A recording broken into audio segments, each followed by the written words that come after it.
It's Saturday. There are 2 weeks to go. I have made a lot of progress. Let me show you what I've done.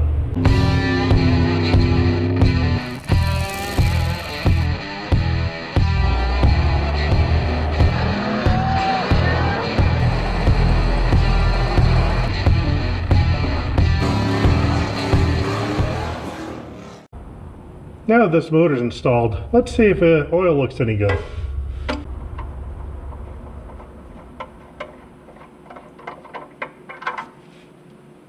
Oh, don't see any water. That's a good sign. Now obviously oil is critical to a motor, especially if you're planning on abusing it like I'm planning on abusing this one. So I'm going to have a lot of it. I've got some 1040. I've got some, well, it's not labeled, but this one has a label. And it's 2050, so I'm thinking they're the same thing. And then another 2050, and then some 1030. Now this is going to serve two purposes. First off, there will be oil in the motor, so that's good. They're going to like that. And also it clears off a shelf of all these mismatched bottles of oil that I had lying around, so I get more space. I'm sure there's going to be enough different dinosaurs in here, somewhere will protect the motor. Halfway up the safe mark. Perfect. Alright, I've got oil in, spark plugs out, starter in. I'm going to try cranking it over to just make sure that that starter actually engages the flywheel, because I've never seen a Magnum with a 440 flywheel before, so I don't know if that's going to work. But now you may have seen shows with the fancy cars that they use the Lone Wolf 3000 remote starter. Well, we don't have that kind of budget. We sort of have the lame Fox 100 here. There's electrical tape, it's broken, but it served me well for a couple decades. So let's crank it over and see what happens.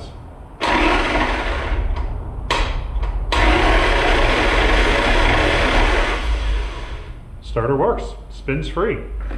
Now let's start putting some stuff on here and make some fire. This is the distributor I got from Speedmasters on their Black Friday sale. The price was really good, especially on sale, and the hookup was really easy. This basically there's two wires coming out, red and black.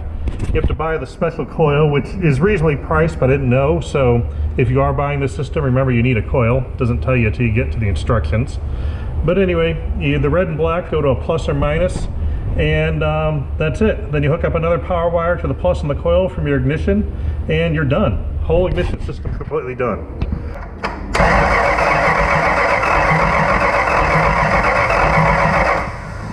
That looks close enough. I'm just going to leave it the way I guessed it. I don't have most everything hooked up, but I do have an ignition. So I'm just going to try throwing a little splash of gas in that carburetor and see if we hear some fire. Just because, yeah, that'll be a good inspiration for keeping going. Yeah, that or might blow up and then I start over with something else. One or the other. We got something. Oh yeah. She's gonna run. That didn't sound bad. I didn't hear any clanking. That's something. Yep. Alright, I'm gonna keep going. Remember this bucket of brown antifreeze I drained out of the Jeep? Notice how it's nice and clear now? I can even see my drain plug that I dropped. If you let this stuff sit for a long time, it'll settle itself out. You can pour off that top and reuse that antifreeze and just leave the gunk on the bottom.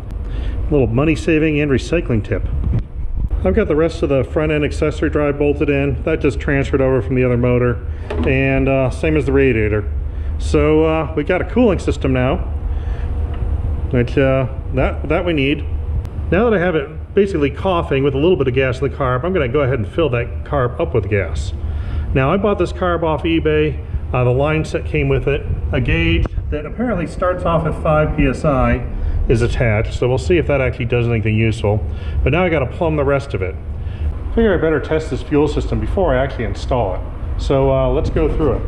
We've got boat tank, fuel line going to pump, which is running off my starter switch right now. Then we got the fuel line coming up to a regulator, filter, fuel line, and a gauge.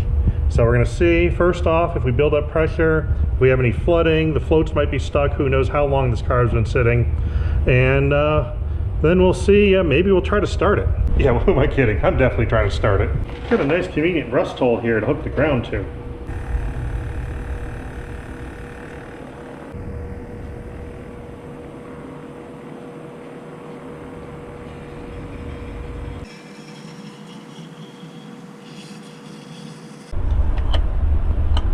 We have accelerator pump. I guess it's time to find out how good of a day this is.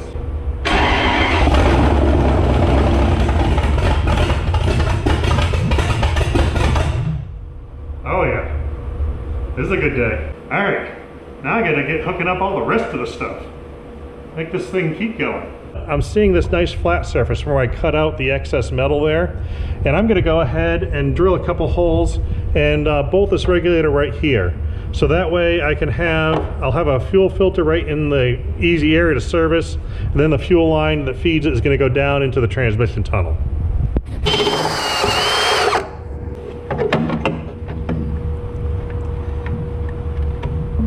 That should work. It's time to figure out what to do with this tank. It has an in-tank fuel pump, and I don't need that. I'm gonna use an external one. All right. So now what to do? Got a pile of leftover steel line from a tractor project, so I'm going to use that. Took a lot of zigzagging on the bends, but I got it to go in that little blue hole where the pickup is. So now we can drop that pickup right in there, and then we drop this into the tank. There. I think that'll do it. Now I'm going to bend this end that way, and we should be good. Tank's installed, the line's in there, totally doesn't work. I'm going to rip it all out. I'll show you why. So I have my outlet here, goes right to where all this suspension stuff is. So all that's going to be a problem mounting. There's really no room for the pump, there's no room for a filter. I tried bending that to try to get it to go sideways a little more, and I kinked the line. So this all has to come out anyway, and I don't like the setup. I'd put up the fuel pump too high. None of this would work well. So I'm just gonna ditch everything I did and start over. Looking at the back corner here, I am seeing a possibility. Now here's the tank. Let's look straight back. There's the tire. I've got this space right here I can do something with.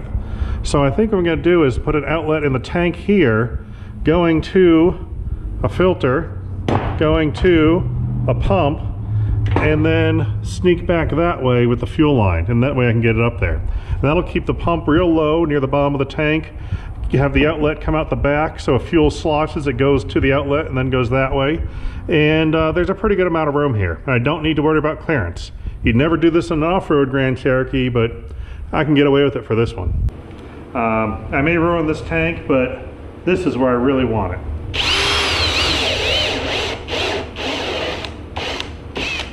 Alright, let's see how thick that thing is. Actually, there is a lot of material there. That thing is almost at least 3/16, maybe a 1/4 inch thick. So, I'm going to try running the cap into it. Luckily, this stuff cuts easy. Alright, let's see what we got. That is a lot of thread. What, we got like 5, 6 complete threads? That should be fine for holding a fitting. So I'm just going to put a fitting right there. Mount the pump on the side, hanging low.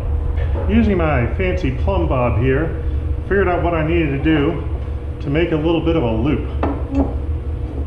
So I'm going to, while the gas tank's not here, I'm going to weld this right to the unibody, and then that will give me a mounting surface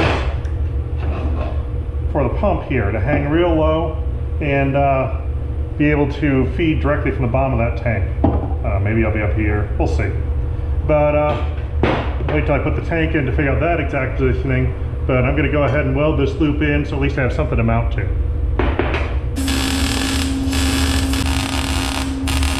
This is where I'm at. We've got the tank in, the fitting in, running, the instructions on the pump said to run it below the level of the tank, so that feeds into a filter, the pump's below the level of the tank, feeds into a steel line that runs all the way forward to that pressure regulator. I still have to do some wiring. I'm going to throw a relay in on the pump because I got my battery right there. So The main feed line is just going to go across.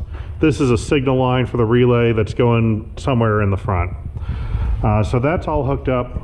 But at this point, I don't know if any of that stuff actually seals gas. That filter is pretty old. The rubber seals were pretty dried out when I tried to install it.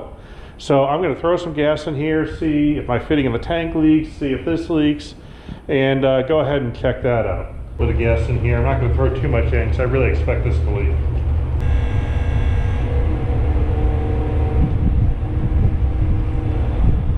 You may have noticed that the carb is mounted 180 degrees, what they normally mount these.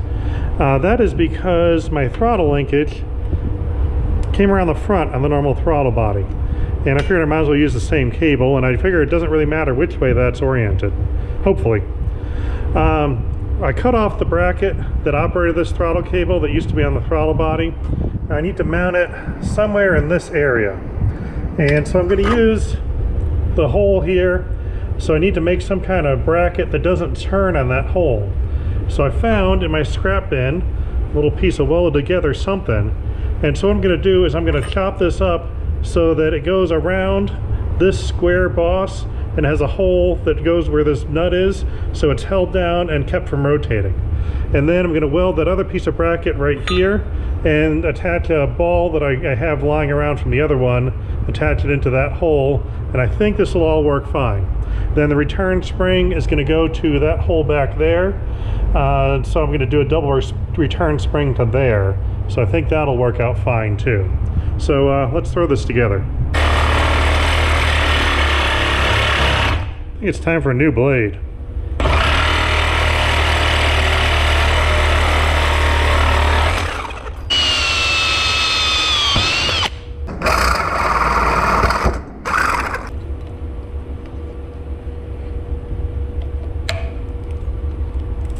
Quicker than cutting. Got this piece here, and that is a nice tight fit. Where is it? There it is. That is a nice tight fit right there. No wiggling at all. Once I bolt it down, that'll be solid. So now I just need to take my other bracket and weld it on there. If I weld it this way, I'll be able to get a couple beads in there good and solid. That should work. Close enough. The fuel pump's got a drip in it, so I'm going to have to take that apart. Looks like it's pretty small. Hopefully it's easy to fix. But I'm going to check that throttle linkage, see if that works. And we're going to have to test it the fun way.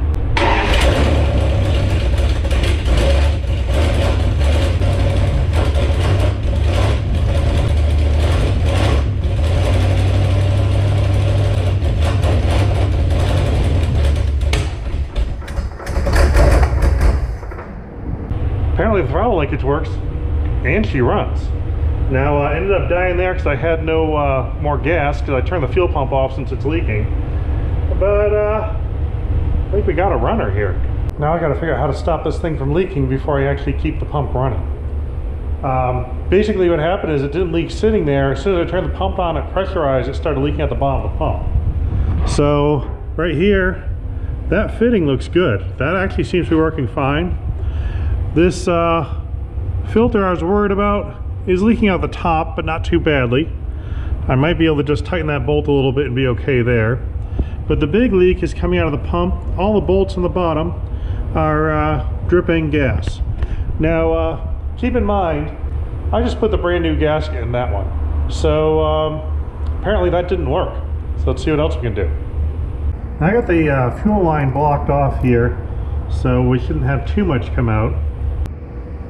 Alright, got the last bolt here. I don't know how much stuff is going to fall at the bottom. Let's find out. Oh, surprisingly little. Interesting. There are a whole bunch of metal chips in there. That's probably not a good sign. Well, I could do something about that or completely ignore it. So what I'm going to do is wipe them off and completely ignore it. So what we're going to do is I'm just going to make a gasket that fits this. It isn't supposed to need it, but I'm just going to add that on there and see what happens. The usual gasket making tool.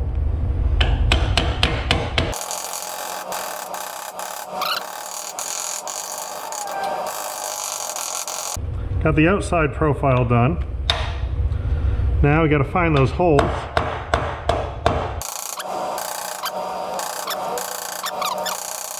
There. Got ourselves a gasket. Stack these gaskets all together, and hopefully those metal shavings aren't a real problem and something we can ignore. Luckily I got a filter on the other end, so it shouldn't be too bad. And I think I'll bring a spare pump, just an old clacker one. Now let's see if that pump leaks with that new gasket. That might be working. I was digging around in my parts bin, found a nice fuse holder with wire that I think is just the right length to get me to my battery there. It's about an inch to spare. Perfect. I bought some of those solder with a heat gun connectors. I don't know if they're any good, but we're gonna find out.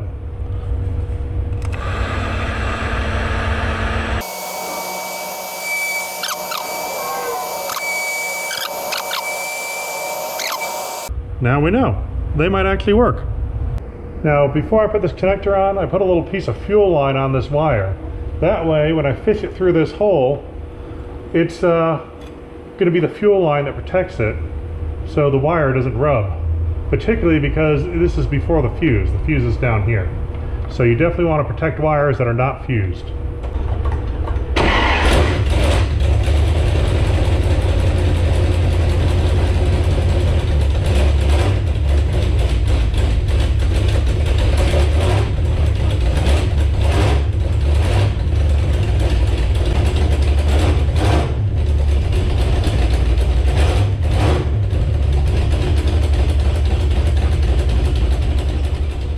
I think it's working. It runs. Actually, the other thing I noticed is I revved it up a little bit and held it. I didn't feel any weird vibration from the flywheel, which is one of my big concerns. So that sounds pretty good. I'm obviously gonna have to tune this thing. That carburetor came off of, I think it was a 350, the guy said, in Florida. So completely different altitude. So I'm gonna have to do adjusting there. I just baseline the timing. I roughly got it at before top dead center, I think 5 degrees or something. Here, I gotta check the toll advance and get that set.